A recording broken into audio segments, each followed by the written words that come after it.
আমি যে সিনেমাটি এক্সপ্লেন করব তার নাম ইস্ক ই নাদান। বেঁচে থাকার জন্য প্রত্যেক মানুষের একটি জীবনসঙ্গীর প্রয়োজন, তার জন্য বিয়ে করতে হয় না। এই সিনেমাটি দেখলে আপনারা বুঝতে পারবেন। গল্পটি আশুতোষ রমনা, সুভাষ চারু, শিয়া ও পীয়ূষ এদের জীবনের জটিল ভালোবাসা ও বন্ধুত্বের গল্প। হয় আশুতোষকে নিয়ে। সে তার একমাত্র মেয়ে পিহুকে নিয়ে মুম্বাইয়ের ফ্ল্যাটে থাকতো। এইখানে ফ্ল্যাটগুলিতে কনস্ট্রাকশনের কাজ থাকার জন্য মতিলাল তাকে ডাকে ও জানায় এত দেরি পর্যন্ত সে কেন শুয়ে আছে। আশুতোষ জানায় নাইট শিফট থাকার জন্য সে ঘুমিয়ে পড়েছিল, আর আশুতোষ খুব শীঘ্রই সে ফ্ল্যাটটি খালি করে দেবে বলে জানায়। অন্যদিকে চারু মুম্বাই এয়ারপোর্টে তার জামাইয়ের জন্য ওয়েট করছিল। সে তাকে ফ্ল্যাটে নিয়ে যাবে। চারুর মেয়ে মিনু একটি কোম্পানিতে কাজ করত। সে তার একমাত্র মেয়ে মেঘনা ও তার হাজব্যান্ডকে নিয়ে মুম্বাইয়ের ফ্ল্যাটে থাকতো। সিনে আমরা দেখতে পাই শিয়াকে। সে রাস্তা পার হওয়ার সময় বয়ফ্রেন্ড রাঘবকে ফোন করছিল, কিন্তু সে ফোন তুলছিল না। এরপরে সে হাঁটতে হাঁটতে হঠাৎই অজ্ঞান হয়ে যায়। এরপর সে দেখতে পায় সে পীয়ূষের গাড়িতে তার মায়ের কোলে শুয়ে আছে।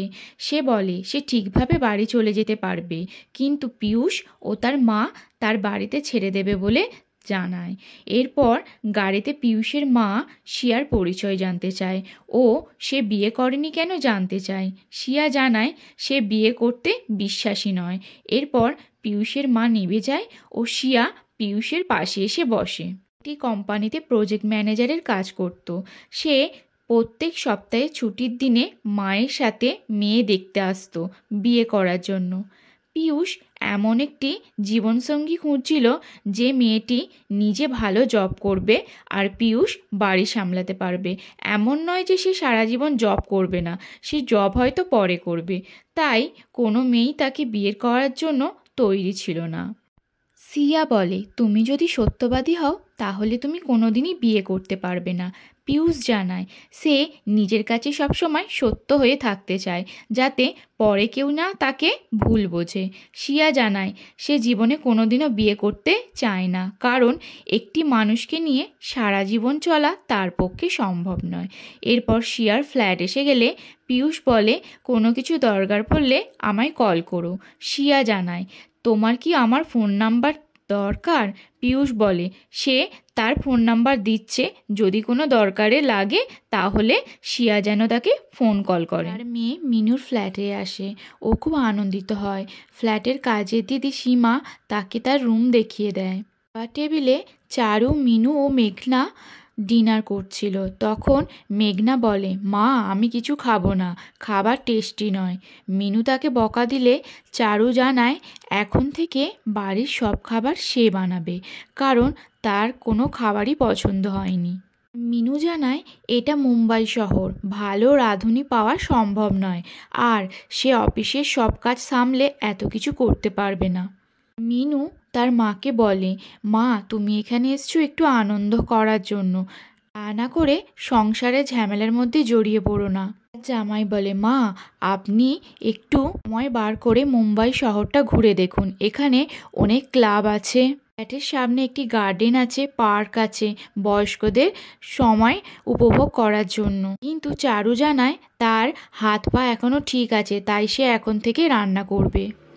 দিনে আশুতোষ আসে অটোয় করে। সে ব্লু ব্লুসম হোটেলে কাজ করত। সে তার মানিব্যাগে তার স্ত্রীর ফটো রেখে দিয়েছে, কারণ সে তার স্ত্রীকে খুবই ভালোবাসত। সঞ্জয় বলে 4 বছর হয়ে গিয়েছে, সুমনা ভাবি আর আমাদের মধ্যে নেই, তাই তার উচিত এমন একজনকে খুঁজে নেওয়া যে সবসময় তার পাশে থাকবে। ঠিক তখনই রমনা আসে রুম বুকিংয়ের জন্য। আশুতোষ জিজ্ঞাসা করে তার সাথে কি কেউ রুম শেয়ার করছে। রমনা জানায় এই হোটেলে কি তেমন কিছু রুল আছে যাতে সিঙ্গেল লেডিরা থাকতে পারবে না। আশুতোষ তাকে সরি জানায় ও বলে আমার ভুল হয়ে গিয়েছে। এরপর রমনা তার রুমের চাবি নিয়ে নেয়। সঞ্জয় হেসে ম্যাগাজিনের কভারটা দেখতে বলে আশুতোষকে, যেটা রমনার ছবিসহ বিজনেসে তার সাফল্য উল্লেখ করছে। লাঞ্চের সময় আশুতোষ খাওয়া ছেড়ে দিয়ে রমনার কভার পেজ সহ ম্যাগাজিনটি পড়তে থাকে। সঞ্জয় বলে, এবার কি সে রমনার কুণ্ডলী সহ পরীক্ষা নিরীক্ষা করবে? আশুতোষ জানায়, 30 বছরের মধ্যেই রমনা সফট ড্রিঙ্কস ও সোডার বিজনেসে স্টার্ট করেছিল, আর সেই কোম্পানি কতটা সাকসেসফুল এখন চালাচ্ছে ও তার অনেক প্রশংসা করতে থাকে। এই সময় আশুতোষের মন খারাপ হয়ে যায়, কারণ তাকে সেই রুমটা ছেড়ে দিতে হবে, যেই রুমটাতে সুমন ও তার মেয়ের সাথে খুব সময় কাটিয়েছে। সঞ্জয় বলে, ওই ফ্ল্যাটটি তার কাছে খাঁচার মতো, তাই সে খাঁচা থেকে বেরিয়ে আসুক, সেটাই সে চায়। তাকে নতুনভাবে নতুন জায়গার সন্ধান করতে হবে ও জীবনে আরও অনেক তাড়াতাড়ি এগিয়ে যেতে হবে। থেকে চারু প্রথম সুভাষকে দেখেছিল গার্ডেনে ওয়ার্ক করছে। মিনু চারুকে জানায় যে তার কাজের মেয়ে সীমা আজকে আসছে না। সে কথা শুনে চারু জানায় আজ থেকে সে রান্না করবে, তাই তার চিন্তার কোনো কারণ নেই। চারু রান্না খেয়ে মিনু ছোটবেলার সব কথা মনে পড়ে যায়। সে ব্যালকনিতে ব্রেকফাস্ট করতে বলে চারুকে। চারু জানায় একজন অপরিচিত লোক তাকে দেখছিল। তখন মিনু বলে তার নাম হলো সুভাষ কাপুর, সে ফিল্ম ডিরেক্টর ছিল, এখন তার ফিল্ম কোনো চলছে না, তাই সে এখানে রয়েছে বউ বাচ্চাকে ছেড়ে। তার অনেক ফিল্ম রয়েছে, তার মধ্যে হলো ইন্তেকাম, জাং বুলাবা, তাই তাকে নিয়ে চিন্তার কোনো কারণ নেই। আবার দেখা হয় আশুতোষের। সে বলে, সেই দিনের ঘটনার জন্য আপনাকে অনেক সরি, আপনার যদি কিছু প্রয়োজন থাকে তাহলে আমায় বলতে পারেন। রমলা জানায় তাকে যদি একটু ড্রিঙ্কের ব্যবস্থা করে দেয়া হতো তাহলে অনেক ভালো হতো। আশুতোষ বলে, সরি ম্যাডাম, এটা করতে পারবো না। রমলা জানায় সে কাল দিল্লি চলে যাবে, তাই এটা তার দরকার ছিল। আশুতোষ বলে, এই হোটেলে আইসক্রিম ও স্যান্ডউইচ সে যেন একবার হলেও ট্রাই করে। রমলা বলে, পরের বার এলে অবশ্যই এখানে ট্রাই করব। সিয়া অনেক কেনাকাটি করে, কিন্তু কোনো গাড়ি পায় না। বাধ্য হয়েই পীয়ূষকে সে ফোন করে তাকে বাড়ি দিয়ে আসার জন্য। পীয়ূষ তাকে নিতে আসে। চারু যোগা সেন্টারে কাজ করছিল। সেই সময় সুভাষ আসে ও তার পাশে বসে। সুভাষ চারুকে বলে, আপনি কি সুন্দর দেখতে, আপনার তো সিনেমা করা উচিত ছিল। আরও 10 বছর পর আপনি এই যোগা সেন্টারে ক্লাস করতে আসবেন। সাথে সুভাষ ফ্ল্যাটিং করলে চারু রেগে যায় ও সুভাষ তাকে মানিয়েও নেয়। চারু বলে সে এখানে এসেছে তার মেয়ের কাছে কিছুদিনের জন্য সময় কাটাতে। পীয়ূষ সিয়াকে তার ফ্ল্যাটে পৌঁছে দিতে আসে। সে রুমের অবস্থা দেখে বলে, সিয়া, সত্যিই তোমার দ্বারা রুম সামলানো হয় না। ও তার ফ্ল্যাটের বাইরের ভিউ দেখে তার প্রশংসা করতে থাকে। সিয়া খুব তাড়াতাড়ি জব খুঁজে ফেলবে বলে জানায়। পীয়ূষ সিয়াকে তার প্রেগনেন্সি নিয়ে প্রশ্ন করে যে তার হাজব্যান্ড বা পার্টনার কোথায় থাকে। সিয়া জানায় তার কারণেই সে ইউএস ছেড়ে এসেছে ও একটি কোম্পানিতে একই সাথে তারা কাজ করত, কিন্তু হঠাৎই সে সিয়াকে কন্ট্রোল করতে থাকে ও অফিসের সমস্ত প্রমোশন নিজে নিতে থাকে।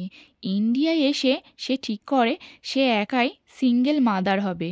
6 সালের কাজের এক্সপিরিয়েন্স থাকার জন্য সে ভালো জব তো পেয়েই যাবে। আর এই ফ্ল্যাটটি তার বাবার, সে নিজের মতো করে সব কিছু সাজাতে চায়। ঠিক এই সময় রাঘবের ফোন আসে, কিন্তু সিয়া তোলে না। পীয়ূষ জিজ্ঞাসা করে, রাঘব কি জানে সিয়া প্রেগন্যান্ট? সিয়া জানায়, আমি বিয়ে করেছি যে তাকে সমস্ত প্রশ্নের কৈফিয়ত দেবো, এটা আমার ব্যক্তিগত সিদ্ধান্ত।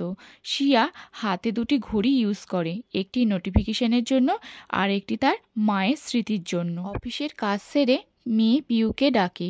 সে তখন মায়ের কসমেটিক নিয়ে সাজছিল। সে কিছুদিনের মধ্যে বোর্ডিং স্কুলে ভর্তি হবে, তাই আশুতোষ তাকে ভালোভাবে থাকতে বলে এবং পিউকে বলে বড় হয়ে ম্যাগাজিনের ফার্স্ট কভারে যেন সে তাকে দেখতে পায়। পিউ বলে, বাবা, আমি বড় হলে তোমায় ওয়ার্ল্ড ট্যুরে নিয়ে যাব। মিনু তার মাকে জিজ্ঞাসা করে মুম্বাই কেমন লাগছে। চারু জানায় খুবই ভালো। এরপর মেঘনা আসে চারুর কাছে ও ছবি দেখায়, বলে, নানি তুমি কত সুন্দর ছিলে। এটি মিনু হওয়ার 1 বছর আগেকার ছবি। খাবার টেবিলে চারু সবার সাথে ডিনার করছিল। তখন তার জামাই জিজ্ঞাসা করে, মা কেমন দিন কাটছে?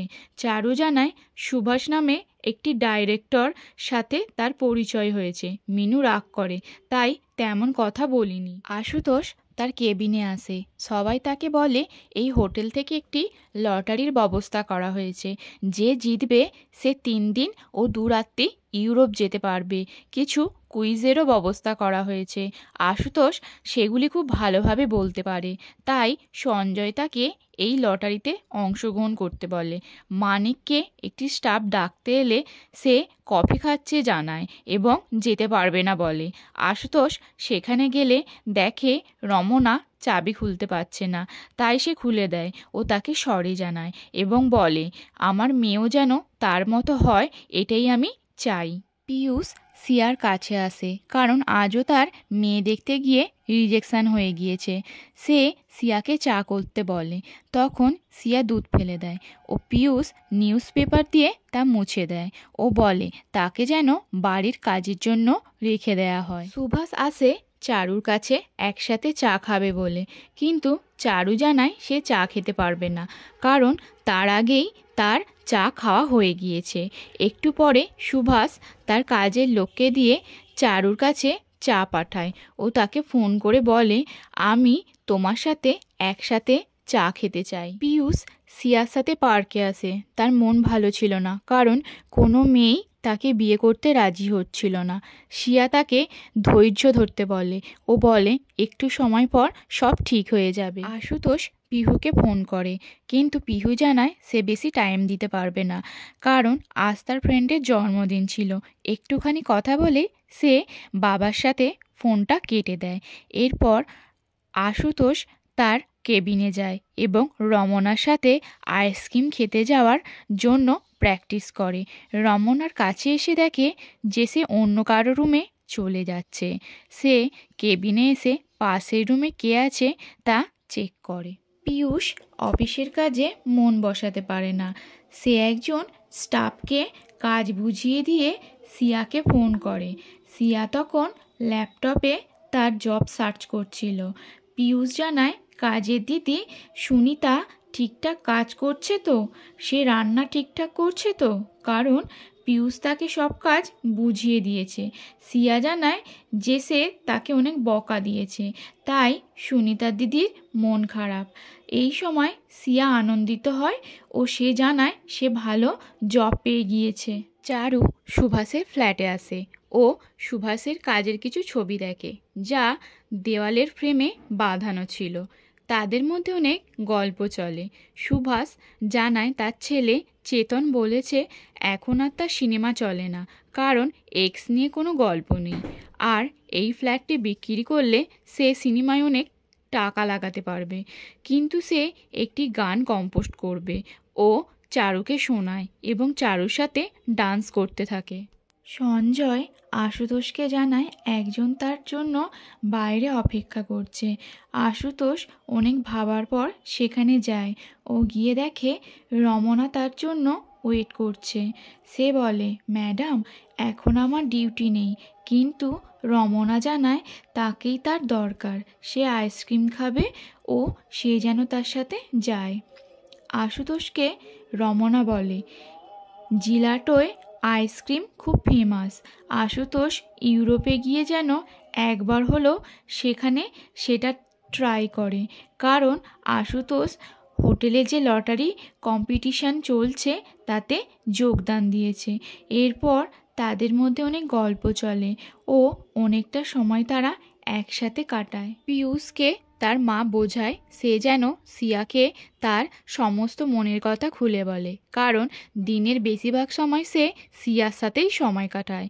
শুধু মায়ের মন রাখার জন্য সে মেয়েদের সাথে দেখা করে, তাই পিয়ুষ সিয়ার সাথে দেখা করতে যায়। সে সিয়াকে তার মনের কথা খুলে বলে, কিন্তু সিয়া তার কাজ নিয়ে ব্যস্ত ছিল। তাই পিয়ুষ জেদ করতে থাকে, তার মনের কথা জানায়। সিয়া জানায় তার কোনো ইচ্ছাই নেই বিয়ে করার, পিয়ুষ জানায় তারও কোনো আপত্তি নেই, সে শুধু সিয়াকে চায়। সিয়া কিছুটা সময় নেবে বলে জানায়। সেই সময় রাঘবের ফোন আসে, কিন্তু সিয়া ফোনটা তোলে না। আজকে চা করে খাওয়াবে বলে। সুভাষ তাকে জিজ্ঞাসা করে সে কীরকম চা খেতে পছন্দ করে। চারু জানায় সে যেরকম হোক তা চলে যায়। সুভাষ জানায় তাকে নিজের মতো করে বাঁচতে হবে, জীবন দ্বিতীয়বার পাওয়া যায় না। চারু জানায় 15 বছর আগে তার স্বামী প্রীতমের সাথে সে ইউরোপে গিয়েছিল। সেখানে ছিল তার বার্থডে। সেই দিন তার স্বামীর জন্য সে ওয়েট করছিল, কিন্তু যখন তার স্বামী তার কাছে এলো খালি হাতে এসেছিল। সেজন্য চারুর খুব রাগ হয়েছিল। সে অনেক কথা শুনিয়েছিল যা এতদিন তার মনে জমেছিল। তাই সে রাগ করে রুম ছেড়ে একটি হোটেলে আসে, কিন্তু তার কাছে কোনো টাকা ছিল না। তাই সে কোনো কিছু অর্ডার করতে পারেনি। সে বুঝতে পারে প্রীতম ছাড়া তার জীবনের কোনো অস্তিত্ব নেই। সে হোটেল থেকে বেরিয়ে আসবে, সেই সময় এক অপরিচিত ব্যক্তি তার সামনে এসে দাঁড়ায়। চারু আবেগের বশে সব কথা খুলে বলে। সেই হোটেলে চারু ও অপরিচিত ব্যক্তি ছাড়া সবাই ছিল ইউরোপিয়ান। ইন্ডিয়ায় ফিরে এসে চারু তাকে ভুলে গেলেও সেই ব্যক্তিটি চারুকে ভোলেনি। সে প্রত্যেক বছর জন্মদিনে একটি করে চিঠি লিখত, তাতে চারুর জন্য একটি কবিতা লেখা থাকতো। এরপর সুভাষকে চারু বাই জানায় ও রুমে এসে চিঠিটি পড়তে থাকে। অন্যদিকে পিয়ুষ সিয়াকে নিয়ে ডেটে আসে। তারা যখন কথা বলে তখন সিয়ার কাছে রাঘব আসে। এতে সিয়া খুব রেগে যায় ও বলে, কেন এসেছো তুমি? পিয়ুষ জানায় সিয়া রাঘবের ফোন তোলেনি, তাই সে ফোন করে সব কিছু রাঘবকে জানায়।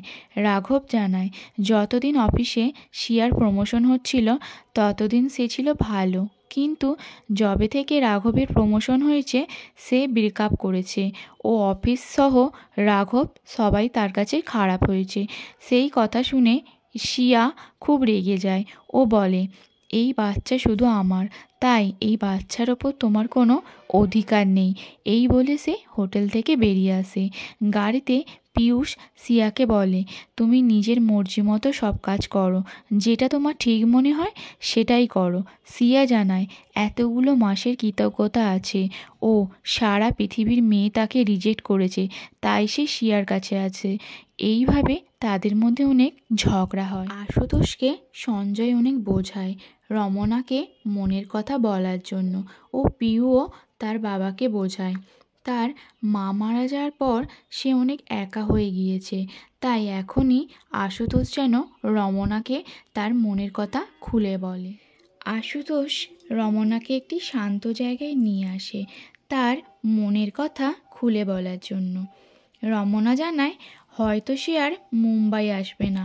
আশুতোষ তার মানিব্যাগ থেকে তার স্ত্রীর ফটো বার করে দেখায় ও বলে, এ হলো আমার স্ত্রী, 4 বছর হলো মারা গেছে। আমার একটি মেয়েও আছে, কিন্তু আজ আমার নিজেকে কলেজ স্টুডেন্ট বলে মনে হচ্ছে। সে অনেক ইতস্তত বোধ করে। মনের কথাটি খুলে বলে দেয় রমনাকে। রমনা জানায়, আমি একদিন একটি রুমের সামনে দাঁড়িয়ে রুমটি খোলার চেষ্টা করছিলাম। আপনি আপনার মাস্টার কি দিয়ে তা খোলেন। ওটা আসলে আমার পার্টনার ভার্গবীর রুম ছিল। আমরা মুম্বাইতে এভাবেই দেখা করি। আশুতোষ বলে, আমি এতটাও বোকা নই যে আপনার কথার মানে বুঝবো না। আসলে আপনি একজন বড় সফল বিজনেস ম্যাডাম, যে আপনার পাশে তাই আমায় মানায় না, তাই সে এরকম মিথ্যে কথা বলছে। রমনা জানায় এটাই সত্যি। আশুতোষ জানায় যদি এটাই সত্যি হয় তাহলে সে যেন গোটা পৃথিবীর থেকে তাদের সম্পর্কটা না লুকিয়ে রাখে। তার কাজে ব্যস্ত ছিল। ঠিক তখনই কাজের দিদির স্বামী আসে কিছু টাকা নিতে, কারণ সে এখনও ভালো কিছু কাজ পায়নি, তাই তার সংসার কাজের দিদিই চালায়। সিয়া বলে, তুমি বাড়ির বস ঠিক আছে, কিন্তু তা বলে তুমি শুধু একা টানবে এটা ঠিক না। দিদি জানায় কি হবে দুজনের মধ্যে যদি একজন চালায়। সিয়া তাতে অল্প হাসে ও পোহা খেয়ে বলে, খুব সুন্দর বানিয়েছো। কাজের দিদি জানায় পিয়ুষ দাদা শিখিয়েছে, কারণ এসব তো সে কিছু বানাতে পারে না। তা শুনে সিয়া খাওয়া ছেড়ে দেয় ও বলে তার খেতে ইচ্ছা করছে না। ঠিক এই সময়ই রাঘব আসে। সিয়া জানায় এই বাচ্চা শুধু তার।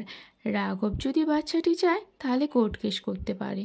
রাঘব বলে, তোমার হুকুম চালানোর জন্য পিয়ুষের মতো একজন দরকার, যে বাড়িতে থাকবে আর তুমি অফিসের কাজ করে নিজের প্রমোশন করবে। সিয়া, প্লিজ সব কিছু ছেড়ে দাও। এরপর থেকে আমি তোমার পাশে থাকতে চাই, এটুকু আমার কথা শোনো না। আশুতোষের সাথে দেখা করতে আসে। ও বলে এখন থেকে সে মুম্বাইতে থাকবে। ও রুম চেক করতে বলে এবং আশুতোষকে ভার্গবীর সাথে পরিচয় করে।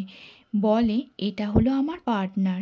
আশুতোষ তাদের কংগ্রাচুলেশন জানায় এবং বলে আমি যে লটারিটা কম্পিটিশন বক্সে রেখেছিলাম তাতে আমি উইনার হয়েছি এবং ইউরোপ যাচ্ছি। সুভাষ চারুর সাথে দেখা করতে আসে। চারু তাকে আস্তে করে কথা বলতে পারে, কারণ বাড়িতে সবাই আছে, জেনে যাবে। সুভাষ বলে যার সাথে তোমার ইউরোপে দেখা হয়েছিল তার ঠিকানাটা দাও, কারণ তার বাড়ি যাব। চারু মানা করলেও সুভাষ জেদ করে বলে আমি বাইরে ওয়েট করছি। সে মিনুকে বলে একজন ভুল করে চলে এসেছিল, কারণ মিনু তার মায়ের দিকে তাকিয়েছিল। এরপর সে সুভাষের সাথে রওনা দেয়। চারু গাড়িতে সুভাষকে বলে সুভাষ পাগল হয়ে গিয়েছে। এর উত্তরে সুভাষ বলে তুমি কবি মহাশয়ের সাথে দেখা করতে গেলে কবি মহাশয় কত খুশি হবে বলো তো। সিয়া রেস্ট নিচ্ছিল, তখন সুভাষ ও চারু আসে। চারু জিজ্ঞাসা করে এটি কি আশুতোষ রানের বাড়ি? সিয়া জানায় হ্যাঁ। চারু সিয়াকে অনেক চিঠি দেখায় যেটি তার বাবা লিখেছিল। সিয়াও এক বক্স চিঠি দেখায় যেটি 4 বছর আগে তার বাবা দিয়ে বলেছিল প্রতি বছর একটি ডেটে তার দেওয়া ঠিকানায় সে যেন এই চিঠিটি পোস্ট করে দেয়। এরপর সিয়া বক্সটি দিয়ে দেয় এবং জিজ্ঞাসা করে তার বাবার সাথে কিভাবে চারুর পরিচয় হয়। চারু সব কথা খুলে বলে। ঠিক সেই সময় সিয়ার লেবার পেন শুরু হয় ও চারু সুভাষকে নিয়ে সিয়াকে হসপিটালে অ্যাডমিট করে। রাঘব দেখতে আসে। বাইরে সুভাষের ফ্যান তার সাথে সেলফি তোলে। চারু সুভাষকে থ্যাংক ইউ বলে, কারণ সুভাষ তাকে নিজের জন্য বাঁচতে বলেছিল। পিয়ুষ আসে সিয়ার সাথে দেখা করতে এবং খুব আনন্দিত হয়। ও বলে আমি তো বলেইছিলাম তোমার ছেলে হবে। এখন আমার নতুন জব সামলাবো কিভাবে? আর তুমি তো খুব স্ট্রং, তাই না? আমার কোনো প্রয়োজন নেই। সিয়া জানায় সে ভালো করে জানে যে পিয়ুষকে তার কতটা দরকার। এরপর রাঘব, সিয়া ও পিয়ুষ একে অন্যকে বাই জানায়, কারণ রাঘবকে আমেরিকায় ফিরতে হবে। সিয়া রাঘবকে সরি জানায় যে সে তার সাথে থাকতে পারবে না। অন্যদিকে আশুতোষ ইউরোপ ভ্রমণে চলে যায়। এই মুভি এক্সপ্লেনটি যদি আপনাদের ভালো লেগে থাকে তাহলে অবশ্যই একটি লাইক ও চ্যানেলটিকে সাবস্ক্রাইব করে দেবেন। ধন্যবাদ।